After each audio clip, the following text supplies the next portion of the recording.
When we first started, of course, it was in the early 60s, and at that time, the refugees were pouring in from Tibet, and many of the Tibetans, who had been uprooted from their homeland, the only kind of work which they could do was to construct the roads in the mountainous regions of India. And so the parents were working, and it was really difficult for the children because the parents were mostly living in tents, and so the tents also had to keep moving, as the road was constructed, and it was really difficult for the children. So His Holiness sent his officials out. The first 51 children, he took them to my sister, and he asked her to look after them, and that's how the TCV was first started.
And in the beginning years, it was really very difficult because at times these 4 rooms were housing like almost over 350, 400 children.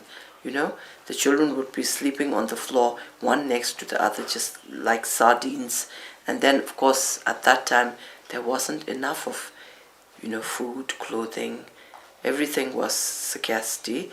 But then, slowly the voluntary agencies came to know of the plight of the Tibetan children, and they came forward to help us, and things gradually improved. And then as things improved, then of course we had to concentrate on the education of the children. And as the help came pouring in, we concentrated more and more on the education, because His Holiness has always felt that the most important thing and the best thing we can do while we are in exile is to give our children a good education, a modern education, but at the same time an education which is deeply rooted in our own culture, our religion, so that the Tibetan children can keep their Tibetan identity alive.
In all our villages, what we try to do is to have a home where there might be just a house mother or a house father, so that the children can grow up with parental love.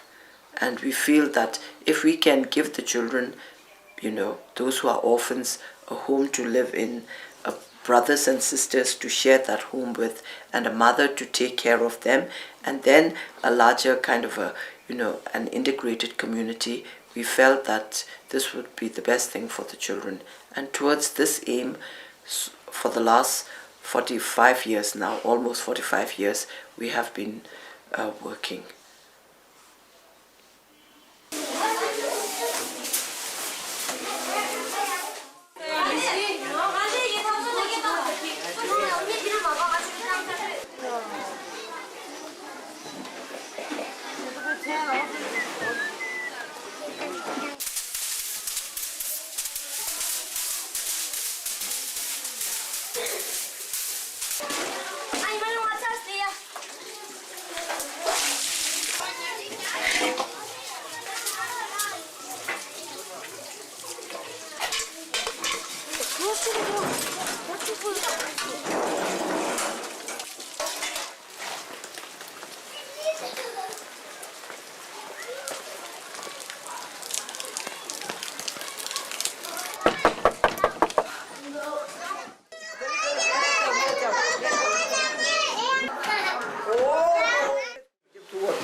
Jamia is the very naughty one. Yeah. Oh. Ninja. Oh. And this destination. Oh. And get it closer to the best too.